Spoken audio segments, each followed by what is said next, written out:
ada kelembapan nisbi atau singkatannya KN ya, kelembapan nisbi adalah perbandingan antara jumlah uap air yang ada di udara aktual ya, aktual artinya pada saat itu, dan jumlah maksimum uap air yang dikandung dalam udara ya. Tentunya keadaan atau disebut keadaan jenuh uap air pada suhu dan tekanan tertentu ya. Jadi kalau kelembapan nisbi itu jumlah uap airnya itu diukur secara aktual ya, dan suhu dan tekanannya itu tertentu, artinya ada jangka waktunya. Nah, macam kelembapan nisbi ini atau kelembapan nisbi ini adalah kelembapan parameter dari kelembapan yang sering atau yang banyak kita gunakan dalam agroklimat ya atau klimatologi. Nanti banyak bicara tentang kelembapan nisbi. Kemudian bagaimana kelembapan itu pembangkitannya atau bagaimana terbentuknya kelembapan udara ya. Nah, kalau di udara itu ada dua jenis ya, ada udara kering ya, di mana udara kering itu konsentrasi airnya rendah, dan ada juga yang namanya udara lembab ya, konsentrasi airnya tinggi ya, kebalikan dari udara kering. Nah, dua jenis udara ini yang nantinya akan menentukan kelembapan udaranya. Bagaimana kita menentukannya ya? Nah, ini jumlah uap air ditentukan oleh kemampuan udara dalam menampung uap air. Jadi udara itu punya kemampuan untuk menampung uap air ya. Nah, itu juga yang nantinya akan diukur untuk menentukan jumlah uap airnya.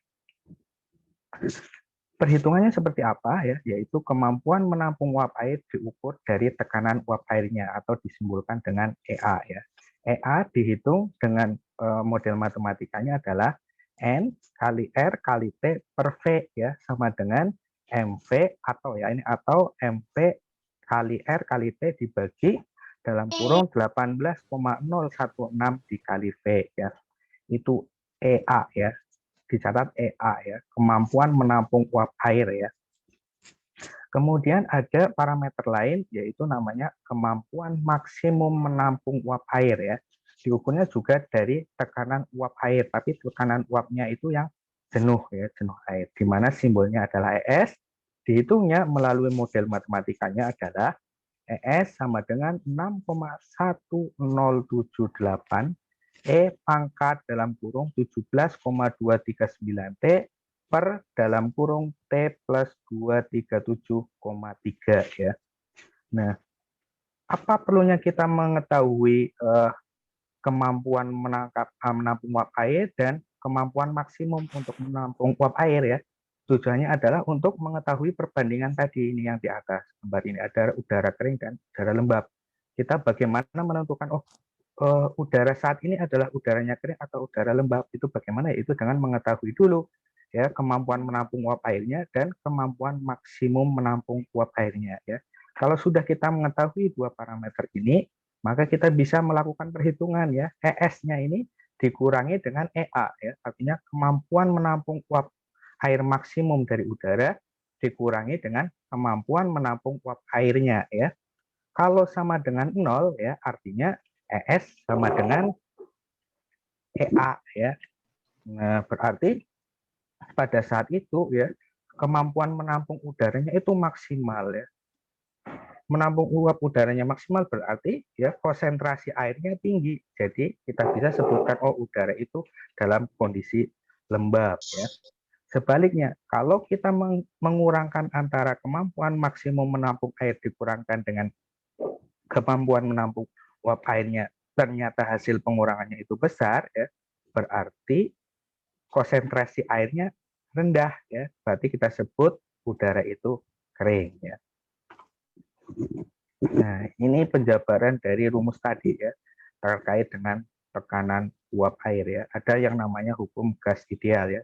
EA tadi ya, tekanan uap air ya, tapi bukan yang maksimum tadi ya, yang bukan yang jenuh. Sama dengan N kali R kali T per V ya. Keterangannya apa? Tadi EA adalah tekanan uap air, ya. R itu adalah tetapan gas umum ya, di mana nilainya adalah ini 8,3143 Joule per Kelvin mol ya, per mol ya. Kemudian dikalikan suhu mutlak ya, dalam hal ini satuannya adalah Kelvin, dan volume udaranya ya, P ya, di mana satuannya adalah meter kubik.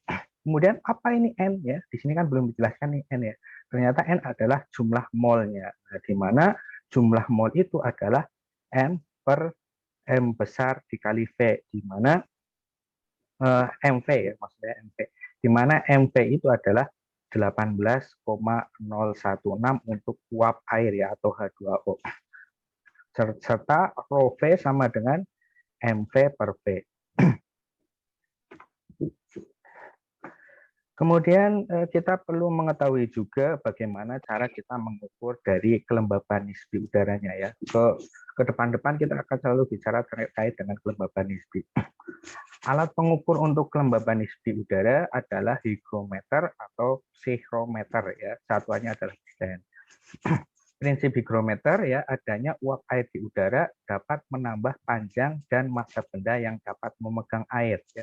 Kemudian kalau prinsip dari psichrometer ini adalah menggunakan termodinamika ya, berkaitan dengan suhu ya. Di mana dalam psichrometer ini ada dua buah termometer yang memiliki perbedaan tekanan uapnya ya, atau yang kita kenal dengan termometer bola basah dan termometer bola kering ya, di mana termometer bola kering ini menunjukkan suhu udara, sedangkan termometer bola basah menunjukkan ruang lembab dengan kelembaban nisbi 100%. Pertambahan kelembaban dari keadaan sebenarnya menjadi 100% ya, disebabkan oleh penambahan uap air yang berbeda pada kain pembasah termometer. Ini adalah prinsip yang berjalan dalam alat psichrometer. Nah, ini adalah gambar dari psichrometer ya. Ada dua termometer ya. Yang satu adalah termometer basah dan yang satu termometer kering. Kemudian kita juga perlu mengetahui terkait dengan karakteristik kelembaban nisbi ya. Di mana biasanya nanti terkait karakteristik ini yang nanti bisa kita hubungkan dengan pemodelan tanaman yang nantinya akan kita bikin ya. Di mana karakteristik dari KN ya, kelembaban nisbi, bila suhu udara meningkat, maka kapasitas maksimum memegang air ya, memegang uap air atau ES juga meningkat ya. Suhu meningkat ya, kapasitas maksimumnya meningkat, maka KN-nya menurun ya. Sebaliknya bila suhu udara menurun, maka ES-nya menurun, maka KN-nya meningkat ya. Kenapa bisa seperti itu? Kita kembalikan kepada rumus tadi di awal ya. Ada perbandingan antara kapasitas maksimum dengan kapasitas aktualnya ya. Nah, di sini kalau suhu udaranya meningkat, berarti kapasitas ruangnya itu juga meningkat dalam memegang uap airnya. Berarti volumenya semakin besar ya. Kita membayangkannya seperti itu. Volume, atau misalkan kita bayangkan sebuah gelas. Kalau suhunya meningkat ya, gelasnya itu akan memuai, jadi volumenya juga meningkat. Tetapi kandungan uap airnya kan tetap gitu ya. Kandungan uap airnya di dalam gelas itu tetap. Oleh karena itu, kelembaban nisbinya akan menurun. Sebaliknya dengan apabila kalau suhunya menurun. Kalau suhunya menurun berarti gelasnya mengecil ya. Tetapi kandungan uap airnya tetap. Jadi kalau diukur kelembaban nisbinya akan meningkat. Nah, karakteristik ini bisa digambarkan dalam sebuah grafik seperti ini ya. Jadi kalau suhunya meningkat, kapasitas memegang uap airnya juga meningkat ya. Seperti ini. Semakin besar suhu, kapasitasnya akan semakin meningkat. Selanjutnya, agihan terkait dengan kelembaban udara nisbi di udara ya. Agihan ini berarti ya persebaran ya bahasanya. Yang pertama terkait dengan waktu ya. Kapasitas udara memegang uap air makin tinggi ya bila suhu meningkat ya. Maka EA yang tetap antara siang dan malam menyebabkan KN ya, kelembaban nisbi pada siang hari itu lebih rendah dibandingkan malam hari ya. Analoginya seperti tadi ya, gelas itu ya. Kalau kalau siang hari kan suhunya tinggi ya. Suhunya tinggi, volumenya meningkat tetapi uap airnya sama. Jadi KN-nya rendah ya. Kalau malam hari suhunya rendah, KE-nya menurun, kapasitasnya menurun, tetapi uap airnya tetap, maka KE-nya akan tinggi perhitungannya. Itu sebaran menurut waktu ya, siang dan malam. Jadi kata kuncinya adalah KN untuk siang hari lebih kecil dibandingkan KN pada malam hari ya. Kemudian menurut tempatnya. Nah, ini kelembaban nisbi itu adalah bisa dirumuskan sebagai EA ya, kandungan uap air dibagi dengan kapasitas maksimum ya. Kapasitas maksimum dari udara itu ya untuk memegang uap air dikali 100% itu adalah kelembaban nisbi. Nah, EA ini ya uap air ini tergantung pada suhu, ketersediaan air, dan energi penguapan. Ya. Ini sebagai contoh, di Pontianak banyak air dan suhu hangat, ya, maka penguapan besar, sehingga KN tinggi dan KM-nya besar. KM itu kelembaban mutlak tadi ya, KM-nya. Kalau KN nisbi. Kemudian contoh yang lain di Baturaden, ya, suhu rendah, maka kapasitas memegang air rendah, KN-nya tinggi. Nah, maka secara makro, KN umumnya tinggi pada pusat tekanan rendah ya atau suhunya tinggi berkaitan dengan naiknya udara lembab yang merupakan syarat terbentuknya awan dan hujan. Jadi kalau sebaran yang pertama terkait menurut waktu itu terkait dengan perubahan kapasitas maksimumnya ya. Kalau sebaran menurut tempat ya ini lebih kepada seberapa banyak kandungan uap airnya. Selanjutnya adalah pengaruh kelembaban nisbi udara terhadap tanaman ya, karena kita nanti akan memodelkannya ya, melakukan atau membuat pemodelannya, mensimulasikannya adalah terhadap tanaman. Jadi kita perlu tahu ini sistem yang bekerja dari kelembaban nisbi itu kepada tanaman itu seperti apa. Yang pertama adalah kelembaban udara akan berpengaruh langsung ya pada transpirasi tanaman ya, tentu saja ya. Di mana transpirasi adalah proses kehilangan air yang terjadi pada tanaman ya melalui organ tanam. Nah, kelembaban udara itu mempengaruhi itu. Nah, transpirasi adalah hilangnya air uap air dari tanah melalui tubuh tanaman ya. Perlu dicatat melalui tubuh tanaman ya ke ruangan sekeliling dan berusaha menjenuhi ruangan. Transpirasi terjadi melalui atau pada stomata dan membutuhkan energi ya. Stomata membuka bila ada intensitas RM. RM itu radiasi matahari yang cukup di siang hari. Kemudian bagaimana pada saat malam hari? Ya karena tidak ada radiasi matahari ya atau sumber radiasi yang lain ya. Kita idealnya menganggap idealnya seperti itu, maka tidak akan terjadi transpirasi. Kemudian faktor berlangsungnya transpirasi ya. Yang tentu saja ada stomatanya yang membuka, kemudian ada panas, ada kecepatan angin, kelembaban udara dan radiasi matahari. Kemudian kelembaban jenuh transpirasi itu bila menurun ya sampai nantinya akan transpirasinya akan berhenti ya. Jadi kalau kelembaban jenuh transpirasinya terus menurun nanti akan berhenti dan kelembaban belum jenuh transpirasinya akan lancar ya. Jadi kalau kelembabannya itu masih apa ya akan menurun terus ya.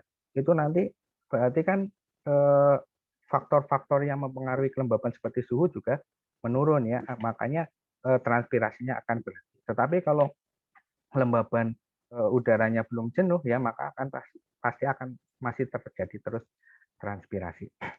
Nah, transpirasi ini yang nantinya secara langsung maupun tidak langsung akan mempengaruhi dari pertumbuhan atau perkembangan tanaman ya. Jadi urutannya kelembaban nisbi ini mempengaruhi transpirasi tanaman. Nah, transpirasi tanaman ini yang nantinya akan mempengaruhi secara langsung maupun tidak langsung terhadap pertumbuhan dan perkembangan tanaman. Sistem bergeraknya seperti itu. Itu tadi terkait dengan kelembaban udara ya. Kemudian kita akan mencoba belajar terkait dengan unsur cuaca yang lain yaitu angin. Secara definisi ya, angin adalah gerak nisbi atmosfer ya atau udara ya. Atmosfer itu udara terhadap permukaan bumi ya. Gerak nisbi itu bisa secara horizontal ya, secara horizontal atau vertikal ya. Ke samping atau ke atas gitu ya. Kanan kiri atau atas bawah, horizontal atau vertikal. Umumnya gerak atmosfer itu gerak atmosfer horizontal ya ke kanan kiri itu lebih besar dibandingkan gerak atmosfer yang vertikal ya atas atau bawah. Kemudian apa pentingnya ya angin dalam cuaca ya dan nanti ke pertumbuhan dan perkembangan tanamnya apa pentingnya.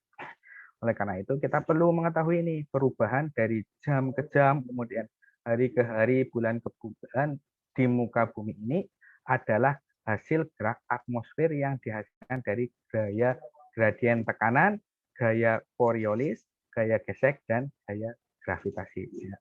Jadi kita perlu memahami bahwa terjadinya angin itu ya dari jam ke jam, hari ke hari, bulan ke bulan di permukaan bumi ya, karena namanya angin itu adalah gerak nisbi atmosfer, itu dipengaruhi oleh tadi ada gaya gradien tekanan, gaya Coriolis, gaya gesek, dan gaya gravitasi. Apa gaya-gaya itu nanti kita pelajari di slide. Secara statika ya, angin adalah angin itu bisa didefinisikan sebagai udara yang dimana adalah benda yang mempunyai berat dan bisa mengalir ya. Jadi secara statistika atau secara kebendaan angin itu adalah udara. Jadi udara di mana udara itu adalah benda yang mempunyai berat dan bisa mengalir walaupun tidak bisa kita lihat secara kasat mata. Tapi udara itu adalah sebuah benda secara kebendaan statikanya ya. Nah, tadi ya karena secara statika angin itu adalah udara dan udara adalah benda, ya, maka akan mengikuti dari beberapa kaidah dari kaidah fisika ya, atau ada beberapa hukum yang berlaku terhadap udara atau angin. Yang pertama adalah hukum Newton 1, bahwa benda yang dalam keadaan diam atau bergerak akan tetap bertahan pada keadaannya kecuali ada gaya dari luar yang bekerja padanya ya. Benda akan tetap diam ya kecuali ada gaya dari luar ya yang terhadap benda itu sehingga benda itu bergerak.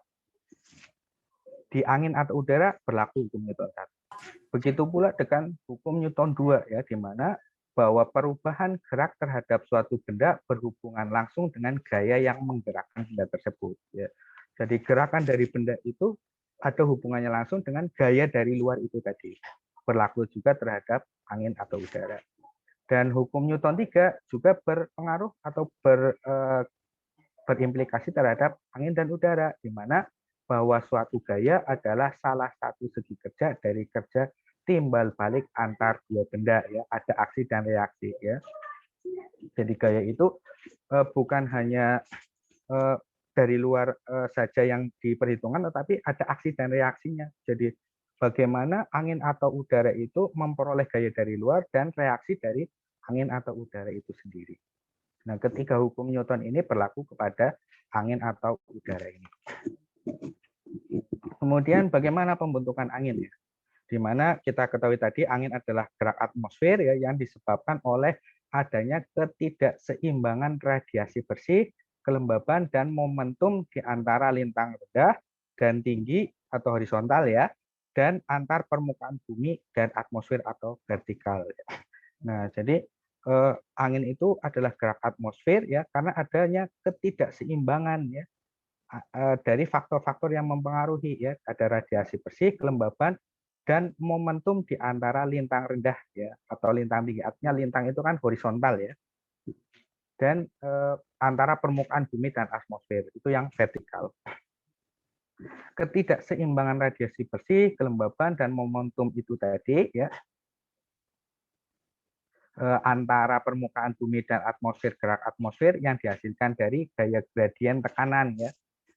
Jadi angin itu ya dipengaruhi ada gaya gradien tekanan, gaya Coriolis, gaya gesek, dan gaya gravitasi. Ya. Dan pengendali gerak atmosfer tersebut adalah topografi, distribusi permukaan daratan dan lautan, dan arus laut.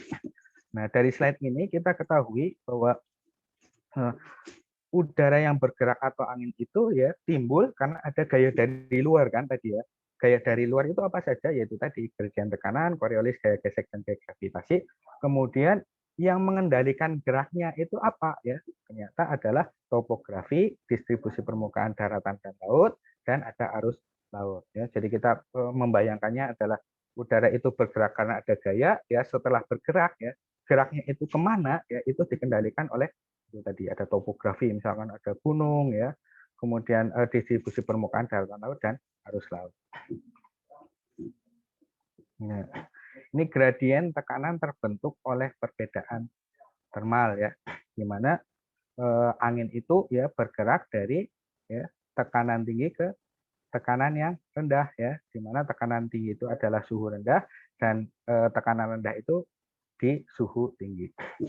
Kemudian gaya Coriolis ini, gaya Coriolis itu apa? Gaya Coriolis adalah gaya khayal atau semu yang dimunculkan oleh rotasi bumi. Ya, pengaruh gaya ini di belahan utara membelokkan gerak udara ke kanan, ya, sedangkan di bagian selatan ya, membelokkan gerak udara ke kiri. Ya. Kita membayangkannya adalah gaya ini akibat rotasi bumi. Kita tahu bahwa rotasi bumi itu adalah pergerakan bumi pada porosnya ya, memutar ya. Memutarnya itu dari barat ke timur atau timur ke barat. Ada yang tahu nggak?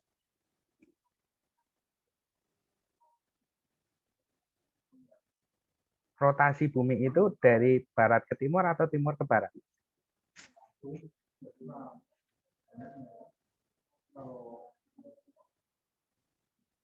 Halo?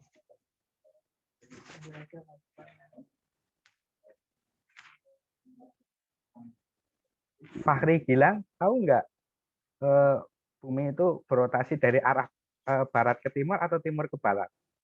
Fahri Gilang.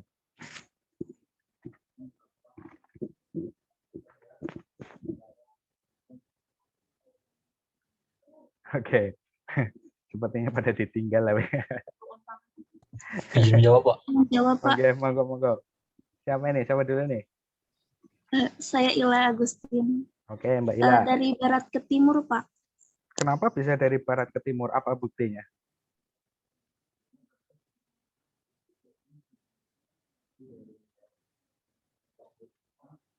Buktinya apa, Mbak Ila, kalau bahwa bumi itu bergerak dari barat ke timur? Dari fenomena alam yang kita lihat setiap hari. Ada yang bisa bantu, Mbak Ila? Adanya pergantian siang dan malam. Pergantian siang dan malam ya. Ya, itu menunjukkan adanya rotasi. Tapi rotasinya dari barat ke timur ya tadi ya.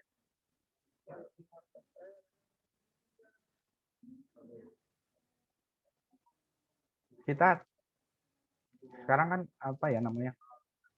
Anak apa Bu? Bacanya Bu, anak India biasa sunset sama sunrise ya.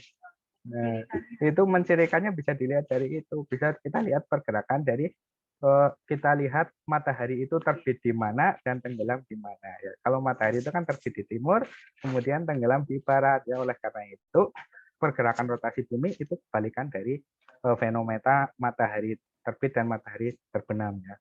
Fenomena alamnya seperti itu. Nah, pengaruhnya ke gaya Coriolis seperti apa? Ya karena kita apa namanya? Bumi itu bergerak dari barat ke timur ya akhirnya akan menyebabkan ini gambar di sini di mana pada bagian bumi yang utara itu ya akan membelokkan udara ya ke kanan, membelokkan udara ke kanan dan kalau yang di bagian selatan akan membelokkan ke kiri ya. Efek gaya Coriolisnya seperti itu.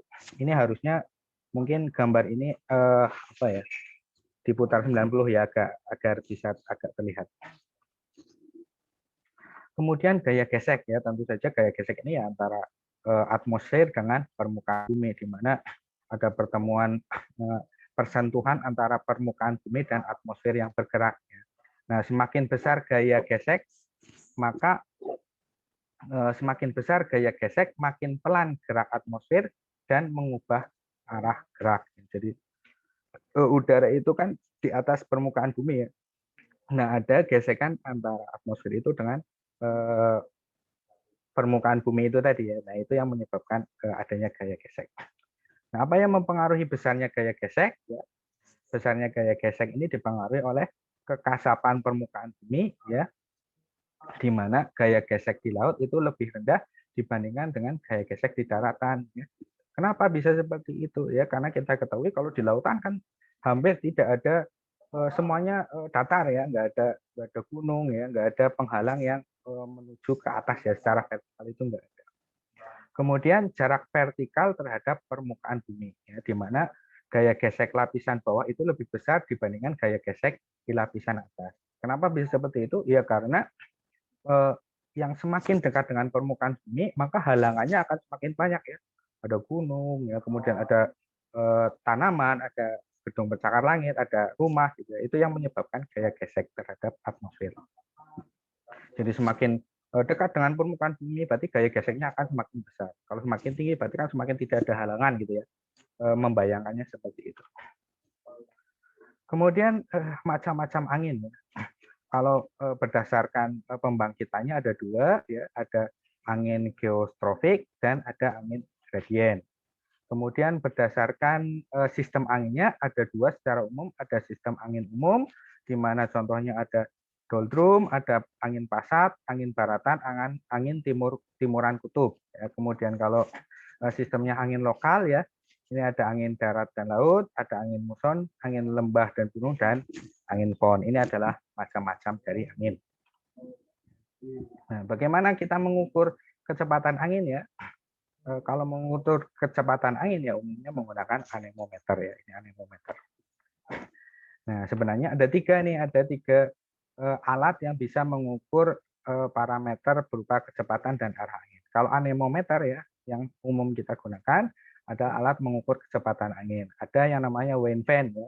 Wind vane ini hanya mengukur atau mengetahui arah anginnya saja. Dan yang terakhir, yang ketiga ada windshock ya, adalah alat untuk mengetahui arah angin dan memberikan besar kecepatan, memperkirakan besar kecepatan angin. Nah, windshock ini yang biasanya ditempatkan di bandara-bandara. Ya.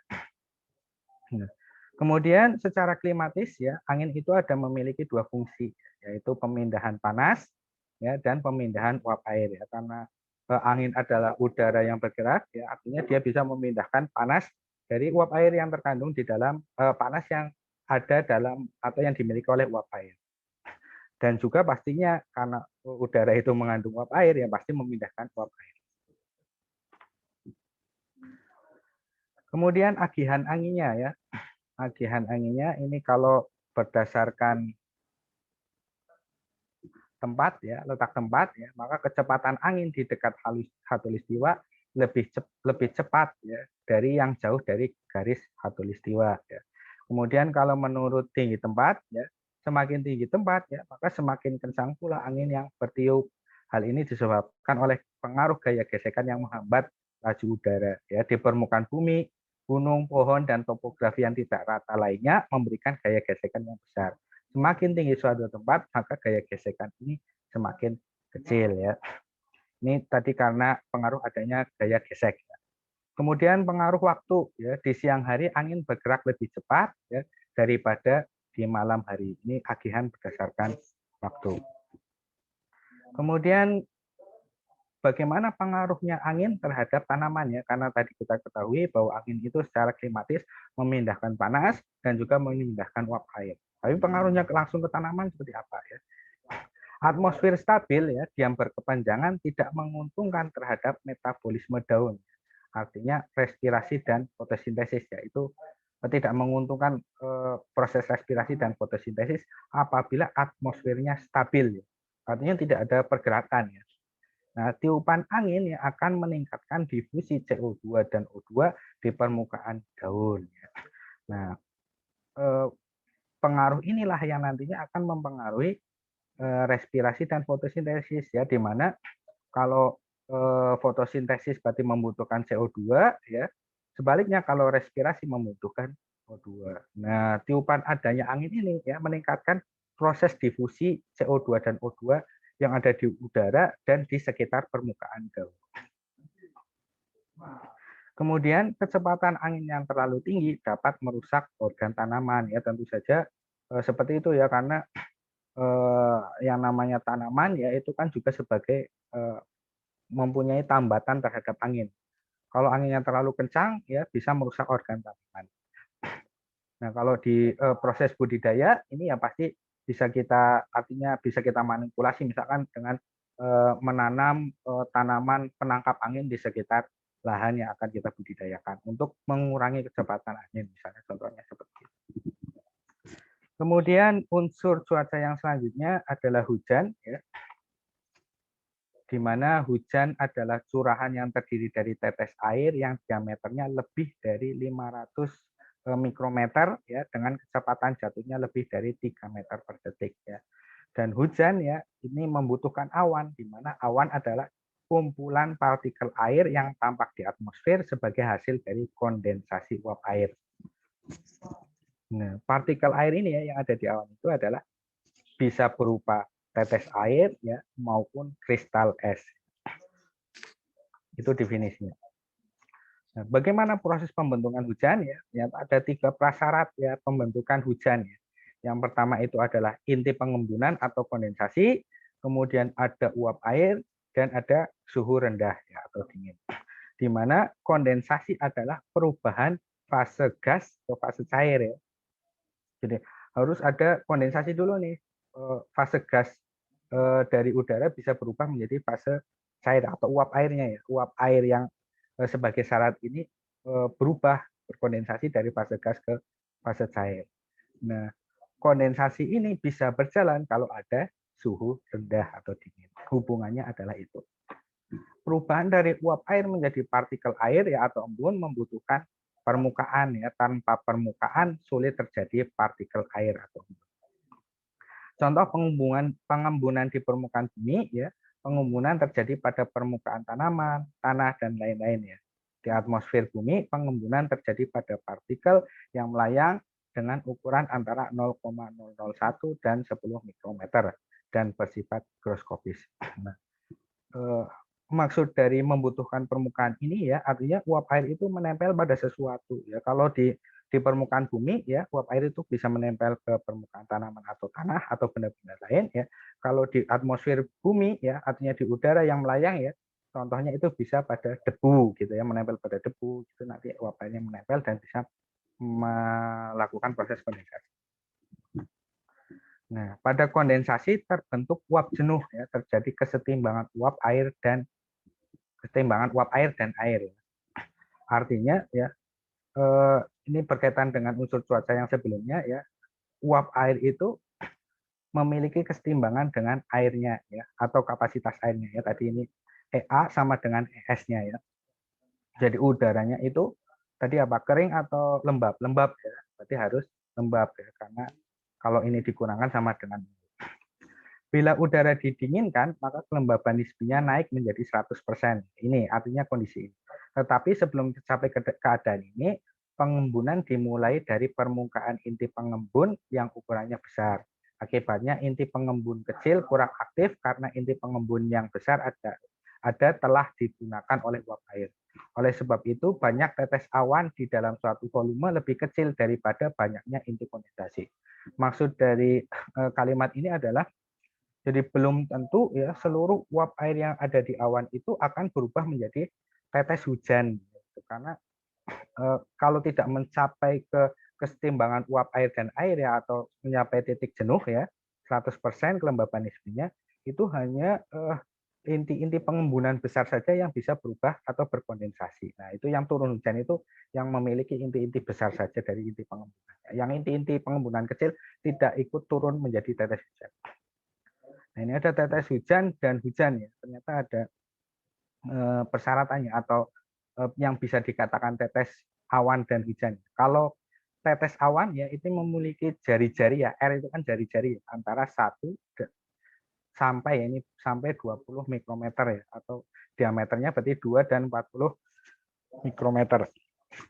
Kalau jari-jari dari tetes hujan ya antara 100 sampai 3000 mikrometer atau diameternya 200 sampai 6000 mikrometer.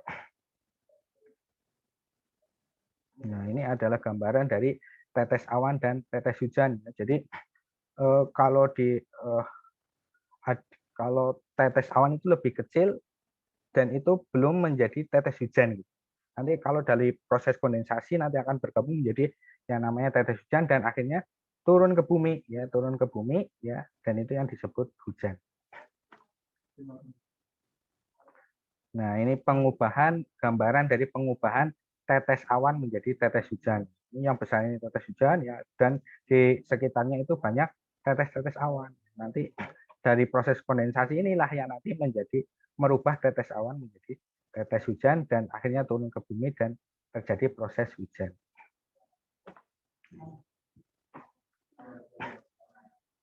Ya, hasil kondensasi ya, tetes awan yang berbeda ukuran ya, karena KN berbeda, ukuran inti kondisi berbeda ya.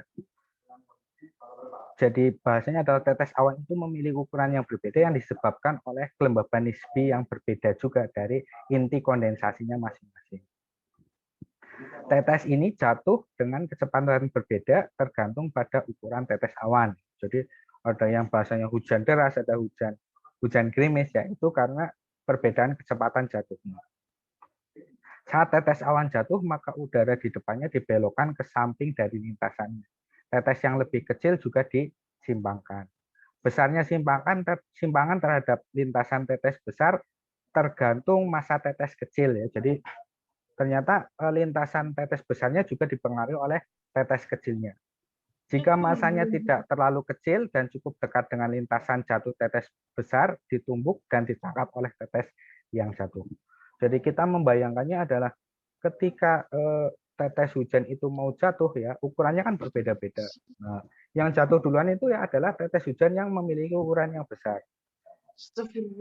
Kalau misalkan dia turun, dia akan terjadi tumbukan ya atau bertabrakan dengan tetes hujan yang lain ya. Kalau misalkan tetes hujannya lebih kecil ya, atau apa ya, ini bahasanya tidak terlalu kecil ya, jika masanya tidak terlalu kecil ya dan cukup dekat ya, artinya hampir tidak berbeda jauh, itu nanti kalau bertumbukan itu akan jadi bahasanya akan ditangkap atau menggabung jadi satu seperti itu.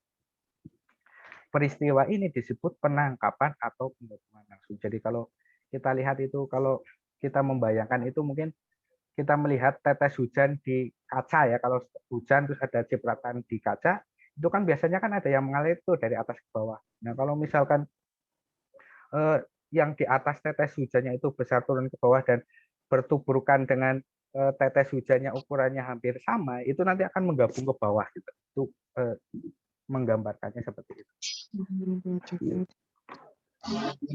Kemudian bila tetes jatuh, maka garis alir di depannya akan berdivergensi ya, atau menyebar ya dengan cepat. Sedangkan garis alir di belakang tetes berkonvergensi berkumpul dengan lambat. Ada divergen artinya menyebar, konvergen itu berkumpul ya. Jadi kalau di depannya itu menyebar ya, kalau di belakangnya itu mengumpul. Oleh karena di belakang tetes tahanan udara berkurang, sehingga tetes lain yang ukurannya hampir sama akan jatuh lebih cepat menyusulnya dan terjadilah penangkapan secara tidak langsung. Nah, tadi kalau yang tadi fenomena yang slide sebelumnya adalah penangkapan langsung, artinya di depannya itu ditumbuk ikut jatuh ya. Nah, kalau yang ini adalah karena ada konvergen dan divergen tadi. Kalau yang di depan itu divergen ya, menyebar, kalau di belakang itu konvergen. Jadi kalau tetes-tetes awan atau tetes hujan yang di belakangnya itu akan mengumpul ya, kemudian menjadi satu, penangkapan langsung baru dia akan turun ya. Dan itu disebut fenomena penangkapan secara tidak langsung. Tumbukan terjadi pada awan yang suhunya lebih dari 0 derajat Celcius di daerah tropik ya, artinya disebut dengan hujan panas. Meskipun demikian, proses ini dapat berlangsung pada awan yang suhunya rendah ya. Kemudian ada teori Bergeron dan Van Dyson. Pada suhu yang sama ya, EA di atas uap air lebih besar dari EA di atas kristal ya. Di atas kristal dari ES. Maka uap air dideposisi pada kristal es ya. Atau menjadi kristal esnya tumbuh membesar ya, simulasi atau menjadi sublim ya. Menjadi kristal es ya, di mana pada suhu yang sama ya, EA-nya di atas uap air ya. Jadi titik airnya itu dirubah atau menyublim, bahasanya menyublim. Atau kristal es tumbuh atas jasa tetes air kelewat jenuh dengan inti pembekuan ya. Inti pembekuan biasanya adalah tanah halus. kristal es yang terbentuk akan tumbuh oleh deposisi uap air dan bentuknya heksagonal. Ya, ini adalah menjelaskan proses sublimasi ya, dari cair menjadi es ya. Banyaknya kristal es bertambah karena terpecahnya kristal es semula oleh aliran udara menjadi serpihan kristal es yang lebih kecil ya. Serpih ini berperan pula sebagai inti pembeku baru. Serpih es juga bisa dibentuk oleh pembekuan tetes air kelewat jenuh. Jadi kristal es ini yang utamanya besar bisa terpecah ya menjadi kecil-kecil dan menjadi yang kecil-kecil ini menjadi sebuah inti pembeku baru, atau istilahnya yang kecil-kecil ini bisa tumbuh lagi menjadi kristal es yang lebih besar. Kristal es yang terbentuk bergabung mengalami tumbukan menjadi serpih salju dan bergabung. Kalau laju jatuh massa es melebihi laju udara vertikal, maka serpih laju salju akan jatuh dan mencair menjadi tetesan hujan. Ini menjelaskan bahwa prosesnya bukan hanya sekedar tadi dari tetes awan menjadi tetes hujan kemudian turun, tetapi ini menjadi kristal es dulu ya. Kristal es kemudian jatuh, baru dia mencair menjadi tetes hujan. Ini sampai jam berapa sini? Kemudian kita belajar juga terkait dengan macam hujan ya. Ada yang namanya hujan konveksi ya, terjadi sebagai arus vertikal udara hangat dan lembab yang disebabkan oleh pemanasan adiabatik ya. Awan cumulus menjadi awan cumulonimbus. Pemanasan adiabatik ya adalah proses yang tidak ada pertukaran bahan antar sistem dan lingkungannya ya. Kemudian ada hujan orografik ya. Adalah hujan yang terbentuk oleh uap air dipaksa naik ya. Biasanya karena topografi ya, biasanya bertuburan dengan pegunungan. Kemudian hujan frontal adalah hujan pada lintang tengah akibat naiknya massa udara yang mengalami konvergensi ya. Hujan ini terjadi pertemuan massa udara dingin yang kering dan hangat yang lembab. Terbentuk awan stratus dan awan cumulus pada musim panas. Nah, kalau hujan frontal ini biasanya pada lintang tengah ya, karena naik ya, udaranya naik. Kemudian ada hujan gangguan, adalah hujan yang terbentuk oleh uap air yang mengalami konvergensi. Nah, ini adalah gambarannya ya. Ini adalah hujan frontal, hujan konveksi, dan hujan orografis. Nah, ini biasanya kita mengetahui bahwa kalau di pegunungan itu curah hujannya lebih tinggi ya, ini karena ada hujan orografis, artinya dipaksa naik ya. Uap airnya dipaksa naik, uapnya naik ya, suhu di atas lebih tinggi, akhirnya turun hujan. Nah, cara mengukur hujan ya menggunakan ombrometer ya, ada yang manual, ada yang otomatis ya. Ini contoh gambarnya. Nah, dari ombrometer itu maka perlu dilakukan pengamatan hujan. Hujan yang diamati adalah tebal air hujan yang diterima di permukaan bumi sebelum mengalami evaporasi dan peresapan ke dalam tanah. Hujan yang diamati adalah yang mempunyai ketebalan lebih dari atau sama dengan 0,5 mm ya. Alat menakar hujan ya atau ombrometer itu dipasang bebas dari gangguan tegakan ya pada yang berdiri, misalnya gedung, pohon, menara dan lain-lain ya.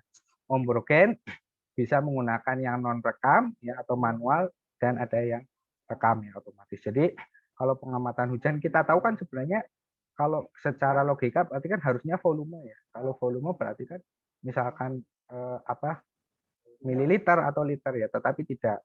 Kalau hujan diukurnya ketebalannya ya, lebih dari sama dengan 0,5 mm baru tercatat sebagai hujan. Kemudian agihan hujannya, persebarannya ya.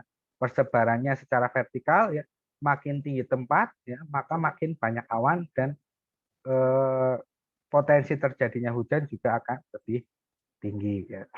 Kemudian secara horizontal ya. Kalau di daerah tropik ya, itu kalau lintang 0 sampai 5 ya, itu ada kemungkinan hujan sepanjang tahun. Kalau 5 sampai 20 ya lintang ya, itu hujannya musiman. 20 sampai 30 hujan musiman dan tahunannya lebih rendah. Jadi semakin ke utara yaitu semakin rendah ya. Di subtropika ya, bagaimana kalau di subtropika ya, hujan sangat sedikit pada musim panas dan cukup banyak pada musim dingin ya. Basahnya musim dingin karena perpindahan angin lintang tengah ke ekuator ya. Keringnya musim panas karena berpindahnya ya subtrop ke arah kutub dan menguatnya antisiklon.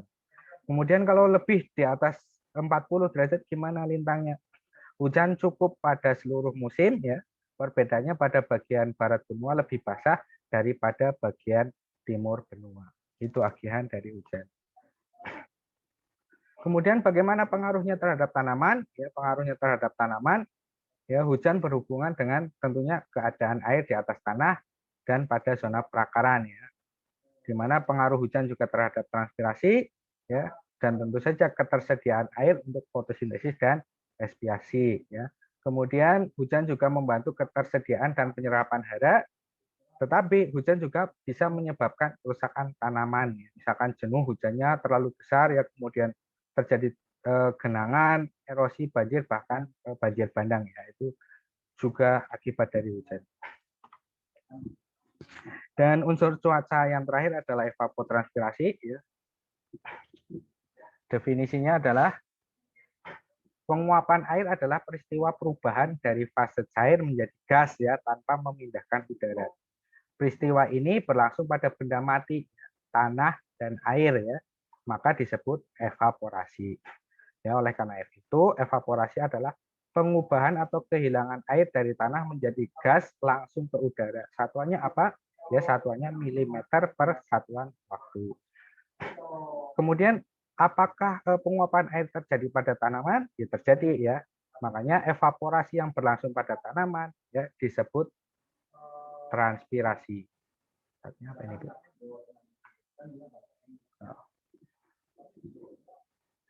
Satuannya apa dari transpirasi? Ya sama juga ya, satuannya milimeter per satuan waktu. Kalau digabung duanya ya, kita menghitung penguapan air di benda mati, kita menghitung penguapan air dari tanaman, digabung menjadi satu, namanya jadi evapotranspirasi.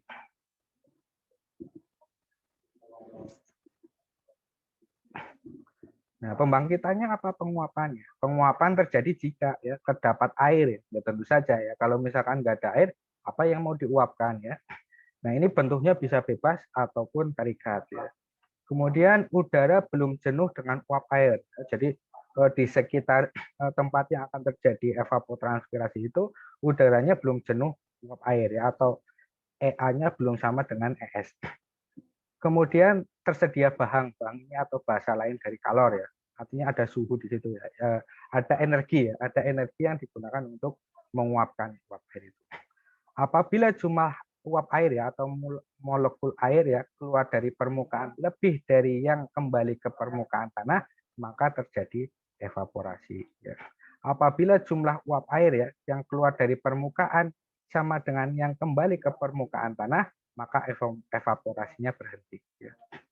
Jadi bahasanya kehilangannya itu lebih besar daripada yang diterima ya. Itu terjadi evaporasi. Kalau jumlahnya sama, berarti evaporasinya berhenti.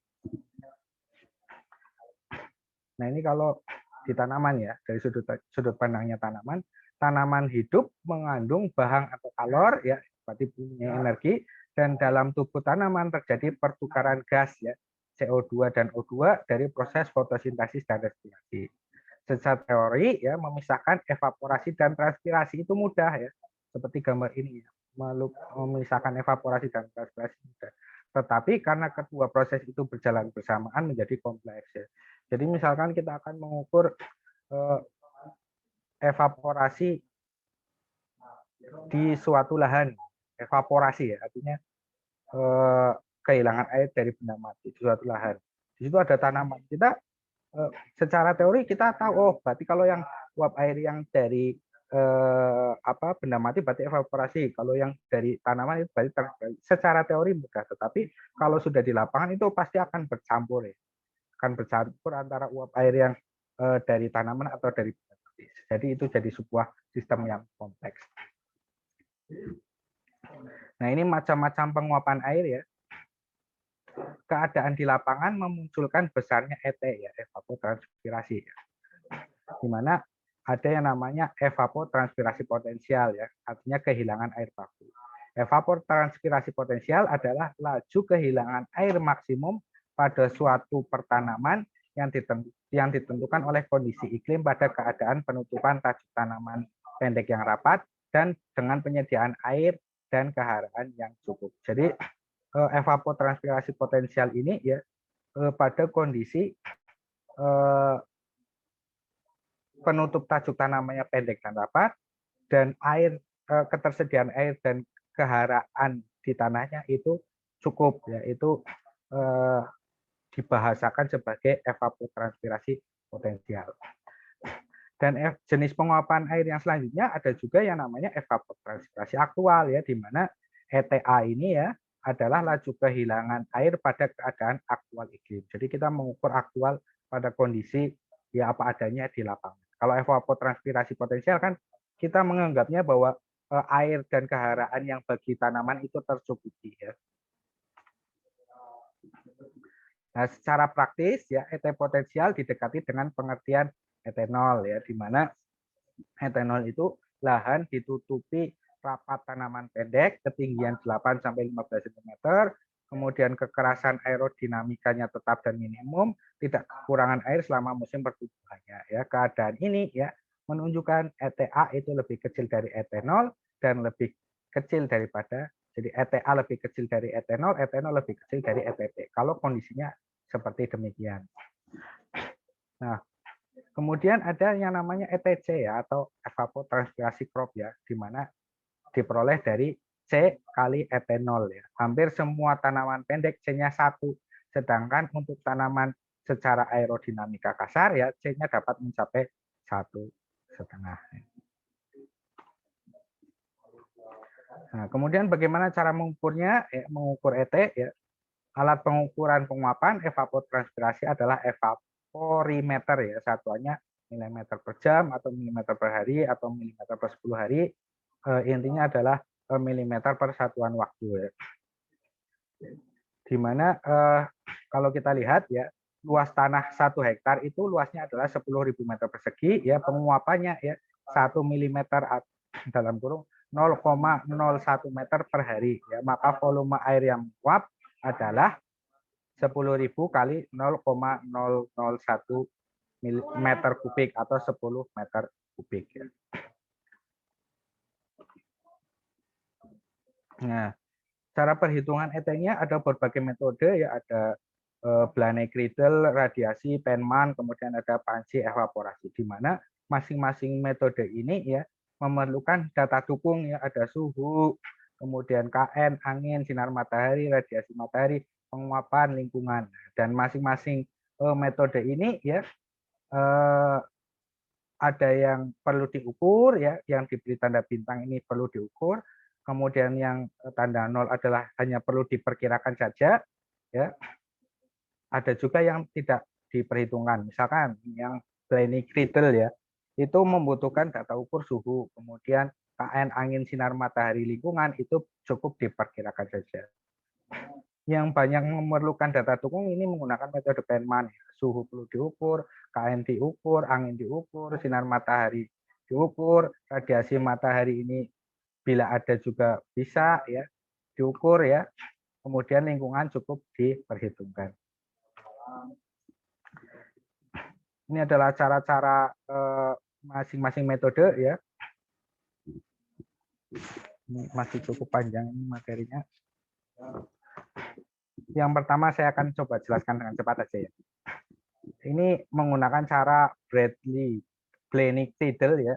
Data iklim yang digunakan hanya suhu udara, di mana pengukurannya adalah CU ya, evaporasi potensial ya, diperoleh dari koefisien ya, dicari secara empiris, dikalikan dengan faktor kebutuhan air ya sebagai fungsi suhu dan persentase jam siang total tahunan. Kemudian etenolnya seperti apa ya, sama dengan C dalam kurung P dalam kurung 0,46 T dikali 8 ya. Dan satuannya adalah milimeter per hari, di mana T adalah suhu rata-rata harian ya dalam Celcius ya. Kemudian P adalah rata-rata persentase jumlah jam siang setahun ya, dicari dari tabel berdasarkan bulan dan tahun. Dan C adalah faktor penyesuaian yang tergantung pada nilai KN minimum, jam penyinaran, kecepatan angin siang hari. Ini model matematikanya seperti itu. Nanti langkah-langkahnya ada di bawahnya. Nah, ini contohnya ini adalah kondisi di Mesir ya, di mana kalau tadi metode ini hanya membutuhkan data suhu udara ya yang diukur ya. Oleh karena itu kita perlu di sini ditunjukkan suhu udara di bulan Juli di Kairo sekian ya. Oleh karena itu rata-rata hariannya adalah 28,5 derajat Celcius. Kemudian dilihat di tabel lokasinya ya, untuk lokasi 30 derajat lintang utara ya, karena Mesir itu letaknya 30 derajat lintang utara. Ya. Ternyata ada P-nya itu 0,31. Nanti tabelnya ada di bawah kita lihat Bang. Dimasukkan ke rumus ya. Oleh karena itu KN-nya bisa ketemu, etanolnya ketemu 6,6 mm per hari.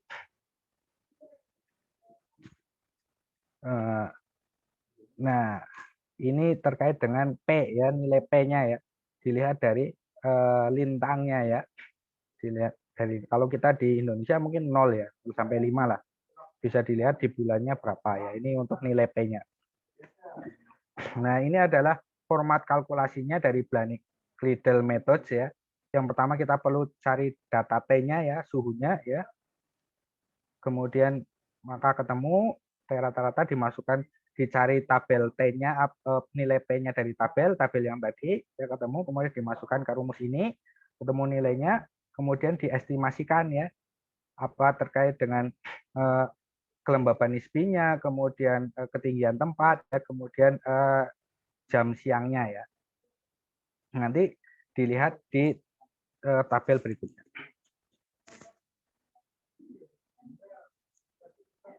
Nah, ini data dukungnya ya, terkait data dukung, KN-nya minimum ya kurang dari 20% berarti dia kering. Sinar mataharinya ya kurang dari 0,6 berarti dia rendah ya.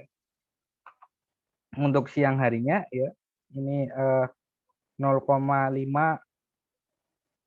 M per detik ya, ini ringan, kecepatan angin ya.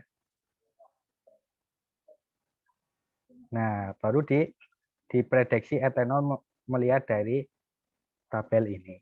Ya, oh, berarti dia masuknya apa gitu ya.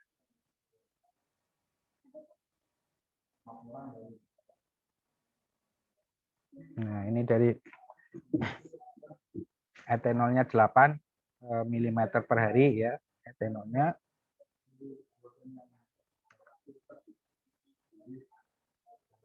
Nah, dilihat di sini. Kemudian masuk RH-nya low atau enggak, atau medium atau high ya. Kemudian sunshine-nya seperti apa, dilihat dari sini. Kemudian menggunakan cara radiasi ya.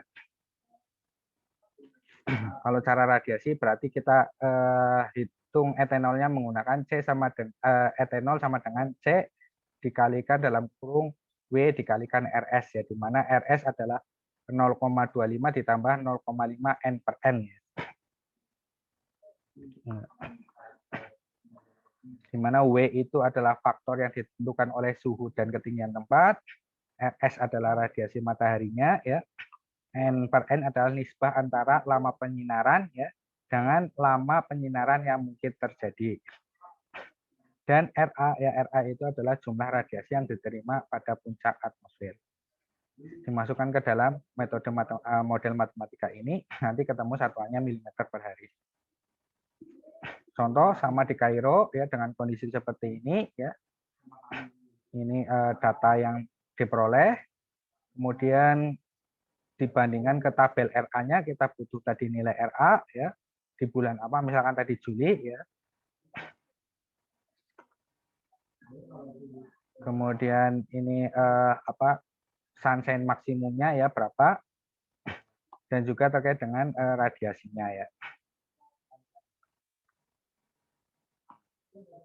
Kemudian ini tadi nanti bisa dibaca ya, bisa diurutkan, urutannya sudah tinggal ngurutin aja.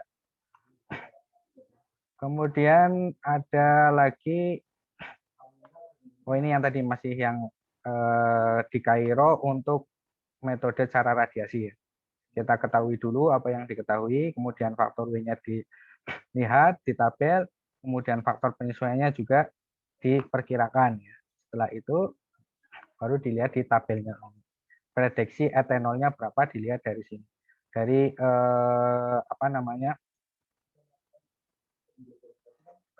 dilihat dari faktor penyesuaiannya apa saja. Nah, misalkan RH-nya medium, baik atau apa nanti disesuaikan. Kemudian dengan cara Penman ya yang tadi disebutkan bahwa data dukungnya cukup banyak ya. Nanti dimasukkan ke rumus etanol sama dengan dalam kurung C dikali dalam kurung W kali Rn ditambah dalam kurung 1 min W tutup kurung dikali Fu dikali ES min EA ya. Nanti satuannya juga sama milimeter per hari ya. Nah, ini turunan-turunannya dari NN itu apa, ya kemudian RNS itu apa, RNN apa, dan RS itu apa. Penman ini karena daya dukung untuk yang diukurnya banyak, jadi untuk memasukkan ke rumusnya juga turunannya banyak. Ini terkait keterangannya tadi, ya RN itu radiasi neto total, RNL itu radiasi gelombang panjang neto, radiasi gelombang pendek netonya adalah RNS, kemudian radiasi matahari RS ya. Nah, tinggal dimasukkan ke format calculation-nya seperti ini, sama seperti tadi Bailey Gridle ya. Ini tinggal dicari aja nih parameter-parameter ini yang diperoleh dari pengukuran ya, tinggal dimasukkan, tinggal diikuti. Kita tinggal mengikuti format calculation dari ini. Atau dengan juga kita bisa pakai cara panci evaporasi ya, ini menggunakan alat ya.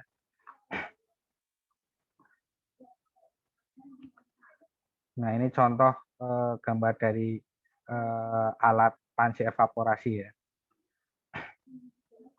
Kemudian yang terakhir ini mungkin slide terakhir, pengaruh penguapan terhadap tanamannya itu seperti apa? Ya, tentu saja air itu mutlak diperlukan oleh tanaman, ya, di mana tanaman segar mengandung lebih dari 90% air. Kebutuhan air tanaman sangat bervariasi bergantung dari jenis tanamannya, hidrofit, mesofit, atau xerofit. Dan evapotranspirasi mencerminkan kebutuhan air tanaman. Dan yang terakhir, neraca air ya, presipitasi dan evapotranspirasi akan sangat menentukan pertumbuhan, perkembangan, dan produksi. Evapotranspirasi ini tentu saja terkait dengan seberapa banyak air yang dibutuhkan oleh tanaman. Ya. Dan juga evapotranspirasi ini menjelaskan fenomena bagaimana air bisa naik dari akar sampai ke daun. Mungkin itu yang bisa saya sampaikan. Mungkin nanti akan dilanjutkan oleh Pak Anca apa nggih? Monggo Pak Anca, matur nuwun. Langsung tanya jawab aja Pak Bahtiar. Langsung diskusi saja. Nggih, monggo. Silakan dari teman-teman kalau misalkan ada yang bertanya. Materinya Pak, cukup banyak. Indriani. Nggih. Pak Indriani dari kelas E izin bertanya. Nggih. Ya, jadi saya kurang paham mengenai mengenai kelembaban nisbi. Di halaman 9 kan disebutkan bila suhu udara meningkat, maka kapasitas maksimum pemegang uap air meningkat dan KN-nya menjadi menurun ya Pak. Kemudian juga sebaliknya, tapi di halaman 10 itu disebutkan bahwa secara makro KN umumnya tinggi pada pusat tekanan rendah atau suhu tinggi. Seperti itu. Saya masih kurang menangkap kenapa tadi dibilangnya kan di awal kalau suhu tinggi KN-nya rendah, tapi di sini KN umumnya tinggi pada suhu tinggi seperti itu.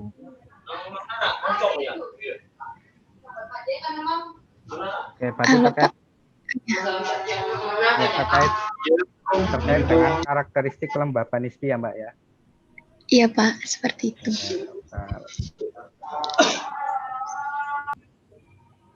Ini ya, bila yang ini bukan Mbak? Iya Pak, yang itu terus dibandingkan dengan yang halaman 10 pada poin terakhir seperti itu.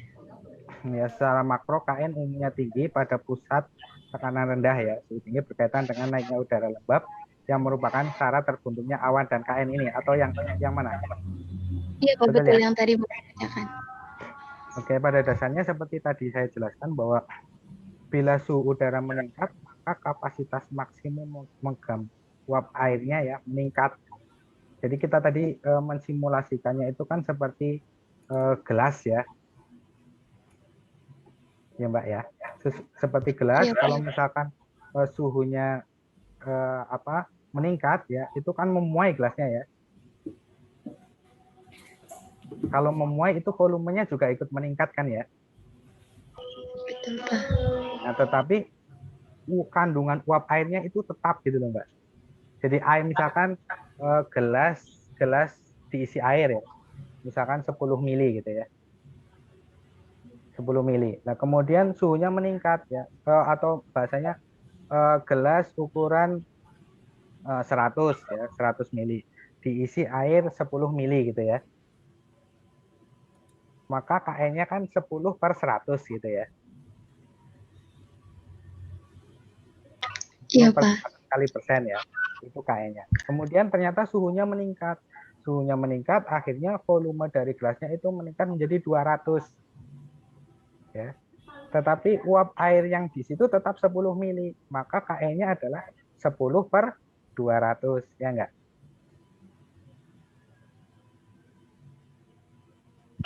Iya, Pak. Berarti lebih kecil kan seperti itu Ya, ketika suhu KN-nya menurun. Ya, betul. Iya.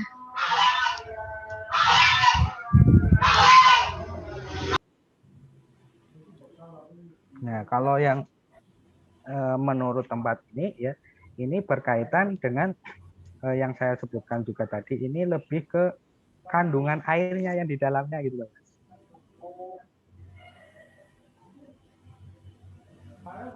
Secara makro, kelembaban nisbi umumnya tinggi pada pusat tekanan rendah atau suhu tinggi ya, berkaitan dengan naiknya udara lembab yang merupakan syarat terbentuknya awan dan hujan. Ya. Nah, jadi kita membandingnya AGH-nya adalah kalau yang di atasnya sebaran menurut waktunya masih sama simulasinya seperti yang saya jelaskan terkait dengan slide yang ketujuh tadi. Kalau yang menurut tempat ini yang berubah adalah kandungan airnya.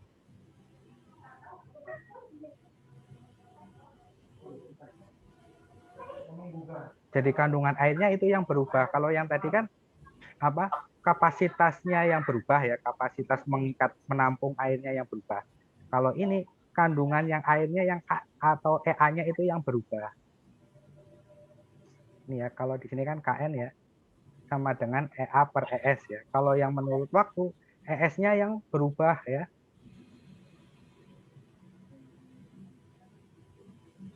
Kalau yang monggo Pak. Saya tanya Indri, gimana, sudah paham? Belum, Pak, masih bingung mengapa EA-nya yang berubah gitu di tempat. Sebentar, saya coba share dulu ya. Stop dulu Pak Batiar, saya akan share.